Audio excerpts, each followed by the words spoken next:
Um, I want to get into what led up to the declaration of martial law, but I think first I want to ask about um, why it was so shocking, and I think that outsiders maybe don't really understand um, the history here. So you know, and so I want to um, talk about that.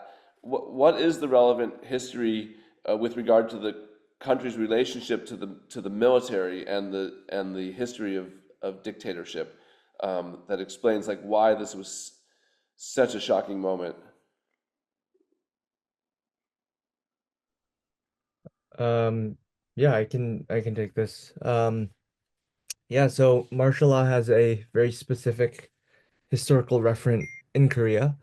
Um, Jumin mentioned this. Obviously, those who, weren't adults and don't have memories of 1980, um, it is something that you learn through history textbooks, but I think most South Koreans think of a bloody crackdown on pro-democracy protests in 1980 in the city of Gwangju.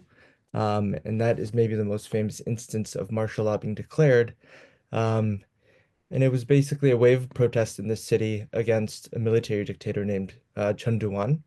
And it ended in a civilian massacre. And I think that's the sort of imagery that is, conjured when people hear the word martial law. If I may jump in, when I went to the parliament that night, around midnight, maybe around the same time Chang was there, I met a lot of not only young people, but also, like people in 70s or 60s who remember those times when the military regime declared martial law and followed up with bloodshed and killing civilians on the streets. So they really didn't want to see that happening again. So they just came right to the parliament to, to stop the military from taking over the parliament or the government. They just want to pitch in. So that was something, yeah, that I haven't seen, and that's something in that was something it stuck in their minds for a lot of times that this can't happen again. For a lot of senior people here. Mm-hmm. Mm-hmm. Um, Max, you wrote in your initial article that the martial law declaration came after months of political stalemate. I want you and the other panelists to talk about what that entailed, and I'm fascinated, Chong, that you were not surprised by this. You're like the first person I've talked to who says he saw it coming. So I just want to understand the build up to that moment, and I think it might be useful also just to talk about in answering that question, to talk a little bit about Yoon's own history, who he is, how he got to power in the first place, because I think there's an interesting story there. I understand that he really changed at a certain point. So any one of you can kind of jump in on that issue of what led us to December 3rd. Well, this Um, is um, Sure.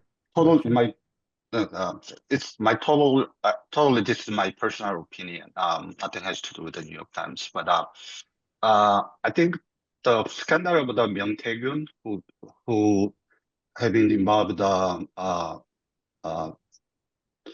making up all those public polls for Yoon and other people's in People's Powers Party. Also, his wife's deeds, all those things were coming to an end, and they realized, I think the only way that he and his wife can survive this political upcoming was to have the power permanently. So I think that caused uh, his decision. Mm, That's totally my personal opinion. Did either of you, looking back on this, now see warning signs, or were there warning signs? I will admit that I did not see the warning signs at all. There were rumors. And like Cheng mentioned earlier, the former defense minister who's now in jail and also facing insurrection charges, he was grilled about this during a parliamentary hearing, months before. Um, and he just flatly denied it, said, no way that the people of South Korea today would, tolerate martial law. Um, and that kind of summed up my view as well. I thought it was just too unrealistic. Looking back, obviously I was very wrong. But it was floating around there for a little bit as at least a theoretical possibility. Um, yeah.